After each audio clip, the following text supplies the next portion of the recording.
Salut les joueurs, salut les joueuses, bienvenue dans cette Trick Track Télé pour vous, amateurs de la chose ludique et surtout de ce qui se passe derrière la devanture de la boutique. Ici, la devanture de l'éditeur. L'éditeur que nous recevons, c'est Petartroll. Salutations, monsieur Julien. Salutations, Guillaume. Alors, Petartroll, c'est une aventure qui remonte, me semble-t-il, 2011, 10, 11, 12 2011, présence en boutique pour le jeu de société. Le premier, c'était Donjons et Trésors. Oui. Donjons et Trésors 2011. Alors du coup, il y a eu une petite histoire particulière et c'est donc pour ça qu'on va se faire un petit papotage. Il y a maintenant, en l'occurrence 2017, un grand changement puisqu'il y a les jeux Petartroll et il y a aussi la distribution exclusive d'un éditeur espagnol, je ne dis pas de bêtises. C'est bien ça. GDM Games que tu as rencontré au festival de Cannes il y a 2 ans. Il y a 2 ans. Donc du coup, on va reprendre un petit peu. Tu arrives dans le monde du jeu de société en tant que joueur toi-même. Tu étais déjà, avant 2011, tu étais déjà joueur et tout ça et tout ça. J'étais joueur semi-professionnel en fait. J'ai eu l'occasion de sillonner dans un premier temps la France et ensuite l'Europe pour différents jeux. Là où je jouais le plus, c'est aussi parce qu'il y avait moyen, entre guillemets, de pouvoir faire de l'argent, que ce soit en prix ou en échange ou revente de cartes pour pouvoir voyager. Donc c'est pour ça que tu dis semi-pro. Ouais. D'accord. Semi-pro parce que c'est pas Magic. forcément mes cash prize. Tu as eu Magic, voilà. Ouais. Mon frère est décédé en 99, je jouais avec lui, donc j'ai tout revendu. J'ai arrêté directement. Il était hors de question de continuer entre sur guillemets, ça sans lui. sans le sparring partner avec lequel je jouais. Ok. Et puis on avait découvert ça ensemble, tu vois, c'était notre truc à deux, donc voilà. Je suis resté pendant 1 année et demie, 2 ans entre guillemets à faire de l'errance sans forcément revenir et remettre les pieds dans le monde du jeu. Ouais. J'ai continué malgré tout à faire de l'associatif derrière. Ok. Ouais. Jeu de rôle aussi. Ouais. Rôliste, d'accord. Ouais. Ok. Même si là, j'ai vraiment plus le temps, mais ça faisait partie de tes jeux de cœur, des souvenirs de cœur. Ça fait toujours partie de mes jeux de cœur et quand j'arrive de temps en temps à trouver du temps, par exemple pour des potes qui font un scénar de convention en MJC ou ce genre de choses, tu y vas. J'y vais avec joie. Ouais. Surtout si on me parle d'un scénar où tu peux jouer par exemple des mecs du chaos à Warhammer. Là, tu fonces 2 fois. Ouais. Surtout un petit sorcier de Sedge bien sympathique qui peut manipuler les autres. Quel salopard. Ça m'étonne pas, je comprends beaucoup mieux tes jeux. Du coup, le premier jeu qui arrive, c'est Donjons et Trésors, dont une extension sort. Et même que, en l'occurrence, le jeu revient sur le devant puisque le jeu était sold out, en tout cas la boîte de base. Oui. Il te restait des extensions, donc tu as retiré. Non, je fais le reprint pour ça. Ouais. C'est pour ça qu'on limite au niveau de ce qui est vendu actuellement uniquement au pack. Et de toute façon, le reprint qui sera fait inclura le pack de base au niveau de ça, donc en une jeu boîte. plus l'extension. C'est ça. D'accord. Et... On a à l'écran, tout à fait. Ouais. Et là-dessus, on n'a pas suffisamment d'exemplaires pour pouvoir continuer à faire les ventes du jeu de base. Ça a été un peu victime de son succès en fait. On a eu 8 mois de présence boutique, un petit peu moins, 7 mois et demi par Archéon. Sur un premier tirage de combien? Alors sur un premier tirage de 2000. 2000 boîtes, d'accord. Donc en 6 mois, les 2000 boîtes étaient parties. Alors on a fait partir 1200 boîtes sur la durée d'à peu près 7 mois et demi, à la fois en combinant des festivals et ça, donc on a atteint le seuil de rentabilité. Et on a fini le stock en 1 année et demie de festival derrière. D'accord. Donc même en festival. Donc ça c'est 2011-2012. Ouais, 2011-2012 avec un petit débordement jusqu'à la moitié de l'année 2012. D'accord. Après, j'ai dû faire une pause pour, dans un premier temps, des problèmes liés à mon activité d'avant qui était dans le milieu du jeu vidéo. D'accord. J'ai dû attendre que l'histoire judiciaire se termine, ce qui m'a bouffé quasiment 1 an et demi. D'accord. Et derrière ça, j'ai rencontré mon épouse, on s'est mariés. Et là, la vie de famille, oui, mais c'est un beau parcours, écoute, c'est un beau parcours, ce qui nous amène du coup, on va dire quoi, 2016 où tu te dis, allez, on redémarre, c'est reparti. En fait, 2017. Normalement, c'était prévu pour 2015. D'accord. Et on savait qu'on voulait un 3e enfant avec ma femme et il arrivait à ce moment-là. Donc du coup, 2016. On est rentré de vacances, grossesse à risque qui arrivait derrière, on a failli le perdre, donc il a été hors de question que j'aille bosser au prix de perdre un enfant. Ça, c'est juste pour moi intolérable pour moi. Qu'on puisse demander à des gens de revenir bosser dans ce type de conditions, c'était pas possible. Ah non, mais c'est abominable, que ce soit pour n'importe qui, c'est pas normal. Tu as pris le temps qu'il fallait. J'ai pris sur moi, j'avais encore un peu d'argent de côté parce qu'en tant que patron de société, quand tu as ta boîte qui ne tourne pas, tu n'as rien qui rentre. Ouais, je comprends. Voilà, et donc j'ai pris sur moi et j'ai repoussé à l'année d'après. À l'année d'après. Alors, on va revenir un petit peu sur les jeux, on va revenir un petit peu sur la rencontre GDM Games, mais par contre, je vais être obligé de poser cette question. J'espère qu'il y a une réponse logique et intelligente, mais en même temps, mais j'ai peur. Pourquoi Petartroll? Pourquoi Petartroll? Tu as déjà vu les pubs Ovomaltine? Ouais. Ok. Tu te rappelles du slogan? Non. J'ai 3 secondes pour vous dire Ah, que vos Maltines, c'est de la dynamite. Ça y est, le truc qui te pète à la gueule. Et là, ça te plaisait, toi. Eh ouais, Et ça donc, me tu as fait parlait. pareil. Voilà, c'était des pubs qui me faisaient marrer quand j'étais gamin. Et Donc, tu as pris le j'ai troll. un peu J'ai gardé 2 mon âme minutes pour d'enfant. vous dire que ce pétard peut… C'est ça. D'accord. Bon, Donc- je ne dirais pas que le slogan "ça fait bang dans ta tête à toi" ne fait pas référence à un film ou autre chose. D'accord. Ça, c'était un autre problème. Mais ouais, Ouais. l'idée de base derrière était ça, là. c'est vraiment ça. Ouais, D'accord. ouais. Tu regarderas par exemple sur la boîte de Donjons et Trésors, on a un slogan au niveau du jeu, c'est marqué "il est l'or de jouer". Et ça, c'est à cause, tu vois, de ma mère qui me répète depuis que je suis petit. Il est l'or, monseigneur. Et que quand des pièces tombent par terre, je serais capable de te dire où elles sont et quel est le montant des pièces à l'oreille, tu vois. D'accord, donc c'était aussi une référence historique. Monstres et Trésors, Donjons et Trésors, autant pour moi, est le premier jeu qui arrive. Là, en l'occurrence, il y a aussi de l'actualité. On a ici Doomed, mais Doomed, c'est un peu particulier parce qu'il n'a pas encore vraiment existé finalement. Ça a été En trop termes de court boutique, en termes de boutique. ouais, Et là, j'ai il mis revient. 4 ans et demi à avoir mes boîtes. D'accord. On a été censuré. En fait, c'est vraiment dommage parce que comme Donjons et Trésors, il a été primé à Parthenay, donc par un public familial. Ouais. Pourtant, c'est un jeu trash, comme Ouais. tu l'as remarqué et comme on en a déjà discuté. Mais ça n'empêche pas que si les mécaniques de jeu sont bien et que c'est bien présenté, bah, à partir du moment où il y a de la qualité, les gens savent quand même le reconnaître. On prend du recul suffisamment pour être capable de jouer, puisque ce n'est qu'un jeu entre guillemets. Moi, personnellement, je m'y attendais pas du tout. Hein. Donc, D'accord. j'en ai été le premier surpris Premier vis-à-vis de surpris. ce genre de choses, hein, Ouais. parce que c'est un jeu à thème clairement et très Oui, qui on revendique être On joue, trash. on voilà. joue le mal. On joue des méchants qui vont aller la essayer totale, de ils poutrer poutrent. des méchants encore plus méchants que soi pour C'est à ça. ton tour devenir plus méchant que eux. Oui, c'est Donc ça. c'est vraiment un jeu de méchants du début à la fin avec l'identité graphique qui va derrière. Il y a un système de coop, c'est un jeu d'ambiance d'horreur. Voilà. Chaque fois que tu vas avoir quelqu'un qui va lancer un dé durant la partie, tu vas voir sa tronche, tu vas tout de suite comprendre qu'il Si a c'est peur. bon ou pas bon. Ah non, avant même de lancer le dé, Ouais. le mec il a déjà chié dans son froc, tu vois. Donc à un tel point qu'on a décidé d'essayer de voir cette année pour essayer de faire un trombinoscope des gens qui jouent au festival et pouvoir mettre leur tronche sur Facebook quand ils vont lancer les dés. Carrément. Carrément, ouais. Ah, et tu voudrais.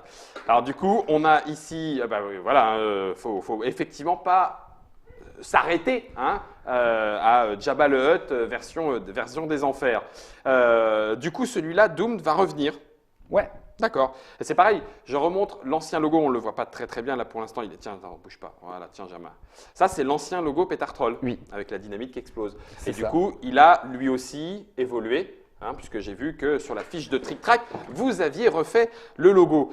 Doom. Un logo qui d'ailleurs on va utiliser pour en partie les festivals, on va le modifier légèrement parce que les cheveux sont un peu trop cassants pour pouvoir le faire, mais c'est un sculpte 3D. Donc on va imprimer un buste 3D. Un buste 3D du logo Pétard Troll. Et qu'on va faire Ok. peindre. Du coup, monstres et trésors, plus l'extension Donjons Doom. et trésors. Donjons et trésors, j'y vais y arriver, à chaque fois je le plante. Et puis, si Empereur, oh pardon, attends Germain, je bouge pas, Germain, bouge pas, stop. Si Empereur, ça sera donc le troisième, hein, Pétard Troll. Et il faut aussi le dire, ce sont 3 jeux dont tu es l'auteur. Oui. Voilà. Donc ça, c'est la C'est de partie. l'auto-édition. C'est de l'auto-édition que tu gères, mais avec une maison d'édition. Hein. Pétard Troll, c'est une maison d'édition.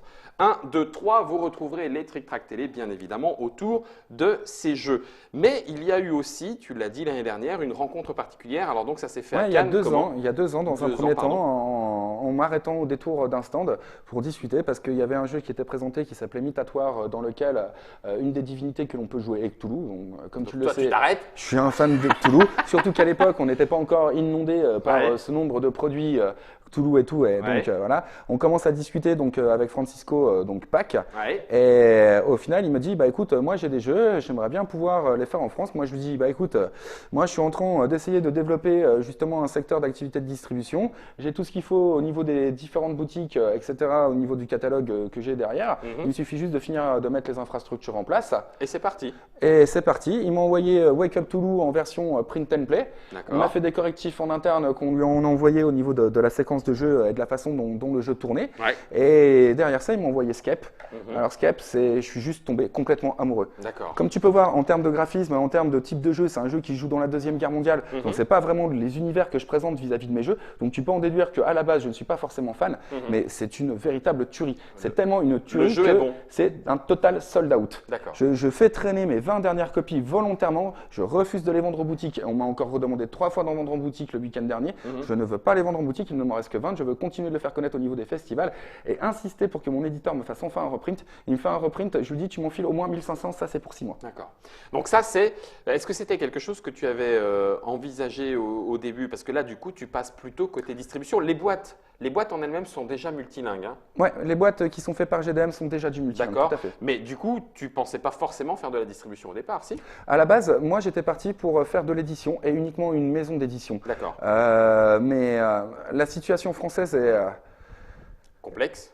C'est Lourd? même plus complexe, c'est ubuesque. D'accord. On a vraiment le sentiment de marcher sur la tête à certains points, quoi. D'accord. C'est-à-dire que pour aller voir un distributeur qui va être le plus gros dans le secteur, il va falloir passer par un intermédiaire. Cet intermédiaire va te prendre une partie de ce que tu fais derrière. Un éditeur, à partir du moment où tu édites ton jeu toi-même, bah, ça ne va pas forcément intéresser beaucoup les structures qui sont elles-mêmes éditrices. Pourquoi? Parce qu'en fabriquant le jeu en interne, ils ont une maîtrise au niveau de la fabrication, ils ont une maîtrise au niveau de ce qui est fait, peuvent ajouter leur image de marque plutôt que de devoir exploiter l'image de marque de quelqu'un d'autre et faire l'effort commercial de pouvoir le faire. Et ils ont une maîtrise aussi au niveau des coûts. Et donc forcément, ils n'ont pas non plus le créateur du jeu à payer comme ça. Voilà. Bah oui. Donc quand tu veux présenter un jeu qui est à côté, soit tu as déjà une image de marque qui est créée, tu es déjà connu par exemple en tant qu'auteur, comme Catala, ou à côté de ça, tu vas être avec une boîte qui est déjà connue ou avoir une licence sous ta main qui est déjà connue. En tant que parfait inconnu et sortir une référence comme ça de nulle part, voilà. Non, même en étant primé avec 2 jeux de base sur la première année à partener, c'est pas ça qui va faire réfléchir. À l'achat derrière. Et Non, c'est pas l'achat parce qu'au final, en allant voir les gens au niveau des festivals, on a toujours très bien vendu. On a toujours eu des très très bons retours. C'est très rare qu'on fasse un festival et qu'on soit des gens qui vendent pas le plus. On commence, on arrive, on est les premiers à arriver. Souvent, on est les derniers à partir. On n'arrive pas à contenter tout le monde parce qu'on n'est pas assez nombreux. Vous êtes démotivés. On est super motivés et nous, ce qu'on fait, c'est qu'on va faire jouer les gens. Voilà, on vend pas, mais c'est pas grave. On vient pour faire jouer les gens, on vient pour faire connaître les jeux. Et au final, si on présente bien nos jeux et que la personne aime bien ce qu'on a fait, bah, il va quand même venir l'acheter son jeu. Voilà. Ça finit quand même par plaire. Ça finit quand même par plaire. Ça finit par te faire. Mais ce qui me fait dire, tu vois, qu'en France, pour avoir une conclusion à ce que je te disais, bah, c'est pas parce que le public veut quelque chose que derrière les professionnels vont suivre. Oui, c'est une question de feeling et de décision. Donc ça veut dire que GDM Games, tu en as l'exclusivité, c'est toi quand même qui choisis quels sont les jeux que tu distribues. Oui. Par contre, c'est parmi les disponibles. Là, par exemple, Scape, c'est ce que tu dis, il n'y a pas de reprint pour l'instant, donc tu n'en as pas et tu n'en as plus. J'en ai plus que 20 que je montre en festival. Mais ouais, j'espère pouvoir en rentrer au plus tard en début d'année prochaine. D'accord. Et tu n'as pas, toi, la main libre, entre guillemets, pour dire, bon, bah écoute, laisse tomber, file-moi les fichiers, moi j'en imprime 1500. C'est pas comme ça que ça se passe. C'est lui qui les imprime et toi, t'en prends 1500 derrière. C'est ça. D'accord. Ce serait entre guillemets quelque part insultant que de faire ça. Pourquoi? Parce qu'on est sur la même zone économique en termes de territoire. Il y a juste des frais de port classiques, il n'y a pas de notion de frais de douane. Encore, tu vois, je serais aux États-Unis, lui, il serait en Europe. Dans ce cas-là, vu les taxes qu'il y a derrière, au niveau de l'exportation et tout ça, c'est même pas que j'achèterais la licence. Non, non, non, on se mettrait d'accord. Je lui dirais, j'imprime tant d'exemplaires, je te les paye, voilà, et ça même pas une question. Après, c'est moi, je me débrouille. Voilà, et donc du coup, ce serait lui qui irait même payer les factures au final, et moi qui irais trouver entre guillemets le partenaire pour faire l'édition derrière. Sur place. Voilà, sur place. Je comprends. Tout à fait. D'accord. Donc du coup, tout ça t'amène finalement une double identité. Donc le côté Pétard Troll édition avec les jeux que tu proposes, et puis le côté distribution. Pour l'instant, avec les GDM Games, l'éditeur espagnol. Mais tu nous disais aussi, en Espagne, les choses bougent un petit peu. Ils se sont montés en association. On va bientôt recevoir à Trick Track les représentants de cette association qui s'appelle ISPA, H-I-S-P-A. Il n'est pas impossible que tu aies toi-même d'autres jeux de ce groupement d'auteurs-éditeurs espagnols. Pour être très clair, là, j'avais déjà pris 2 autres jeux ISPA que j'ai testés en interne. Oui. Un qui nous a plutôt plu, l'autre sur lequel on a trouvé que problème au niveau des règles. D'accord. Problème au niveau des règles qui ne sont pas claires, surtout sur un terme qui est super important et qui te permet de délimiter où est toute la partie.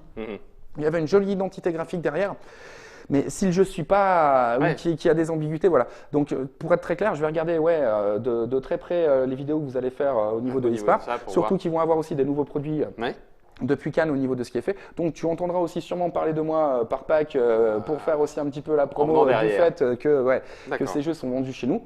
Voilà, c'est un petit peu normal parce qu'on travaille de façon conjointe. Donc, pour ce qui est de la maison d'édition, un nouveau projet qui va sortir en fin d'année, un Donjons et Trésors Adventure qui sera un nouveau jeu reprenant l'univers de ce qu'il y a derrière. Il y avait une question aussi là sur le chat.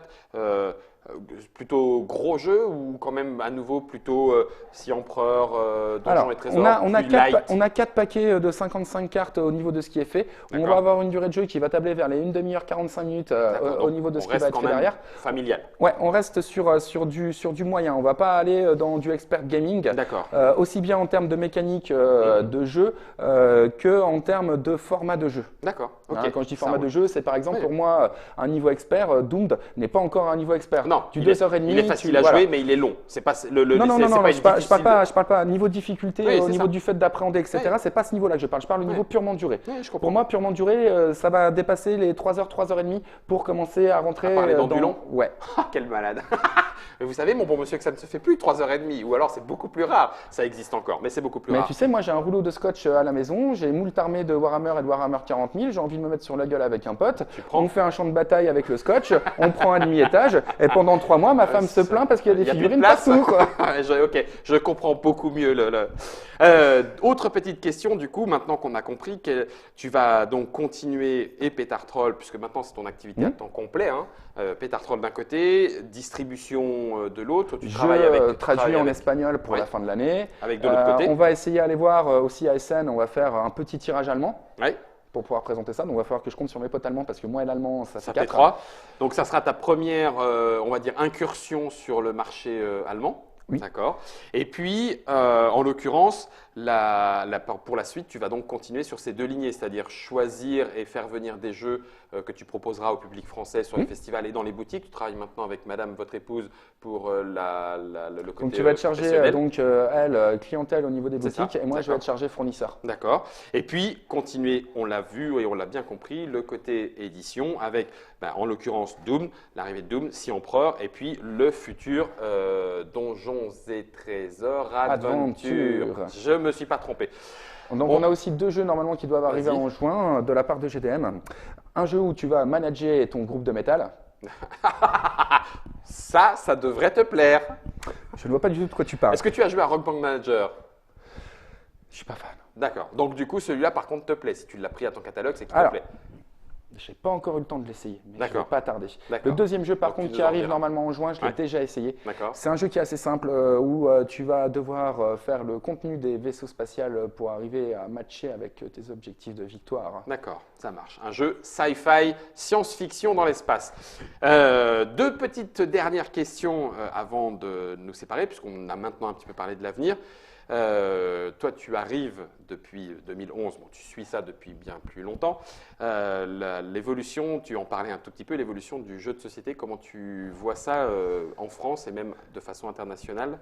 Parce que ça explose, donc ça veut dire qu'il y a de l'opportunité. Ouais, ça explose oui et non. Ça explose oui et non. Pourquoi? Moi, il y a 2 éléments qui m'inquiètent. J'ai fait un article où j'ai été interviewé, où j'expliquais que pour moi, le jeu qui est en boutique spécialisée ne doit en aucun cas arriver en supermarché. On doit continuer le jeu spécialisé pour une question de sauver la diversité de ce qui est fait derrière. Je vois 2 choses entre guillemets d'un mauvais œil. Le fait qu'il y ait trop de jeux qui sortent en France et que des majors veulent noyer le marché du jeu directement en sortant suffisamment de références pour qu'en fait il n'y ait plus de place pour les autres. Pourtant, c'est de la diversité. Non.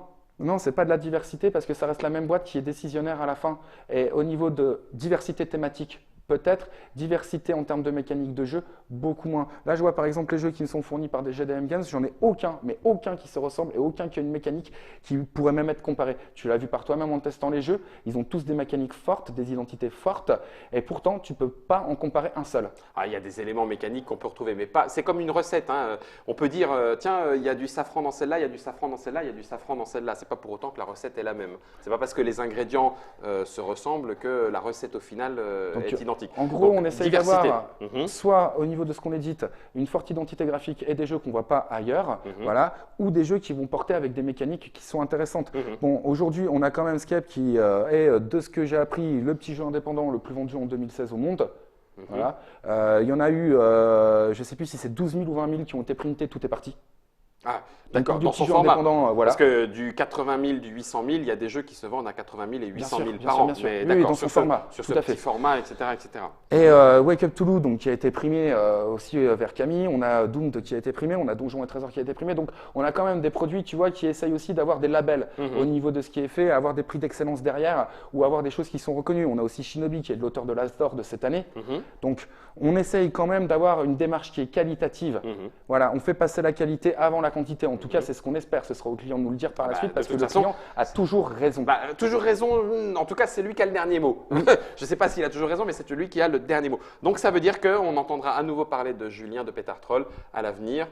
C'est ce que je vous souhaite en tout cas. C'était le petit papotage autour de Pétard Troll et Pétard Troll Distribution, c'est le même mot, la même entité. C'est Monsieur Julien, merci à toi. Merci à toi de nous avoir expliqué tout ça, donné un petit peu les tenants et les aboutissants de l'histoire de façon naturelle.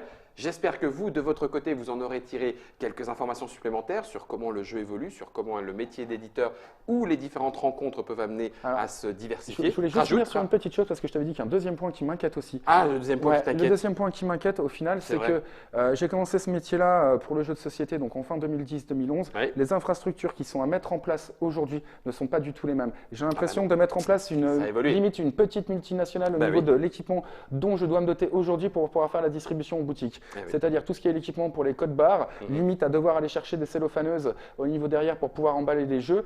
Mais pourtant, nous, on reste sur de la fabrication artisanale, comme j'ai expliqué. Pour l'instant, c'est du 1000 à 3000 au niveau de ce qui est donc c'est tiré. de la petite quantité. Voilà, ça reste de la petite quantité. Et pourtant, tu as besoin de produits professionnels. Bah oui. Et du coup, plus on a les grosses boîtes, entre guillemets, qui tirent vers le haut et le nombre de jeux qui est racheté, et plus on a à faire face à de gros conglomérats, plus les règles qui nous sont imposées, nous petits, sont strictes et difficiles à suivre.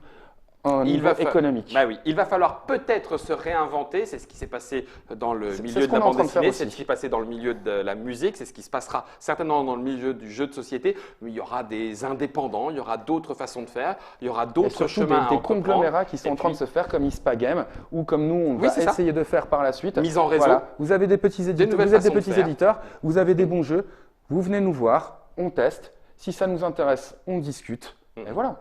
Ça sera Pétard Troll. Pétard Troll, c'était Monsieur Julien. Merci une fois encore à toi. Ça y est, on a fait les deux choses qui l'inquiétaient. Normalement, ou à moins que tu veuilles conclure. Non, c'est bon? Oh oui, je veux conclure avec toi. C'était pas ça que je voulais. On va jeter un voile pudique sur ce qui risque de se passer derrière cette table. Merci encore une fois, Julien, d'être venu nous expliquer. Vous retrouverez tous ces jeux dans la Trick Track Télé pour justement savoir ce qu'il y a derrière toutes ces boîtes et qu'est-ce qu'il y a comme mécanique de jeu. En tout cas, merci à vous. Continuez de bien vous amuser autour de nos petites chères boîtes. Merci à Germain pour la réalisation. Et puis, écoutez, au plaisir de vous retrouver au détour d'un autre papotage. Ciao. Je veux le mot de la fin. Et un grand merci à toute l'équipe de Trick Track qui a été très sympathique.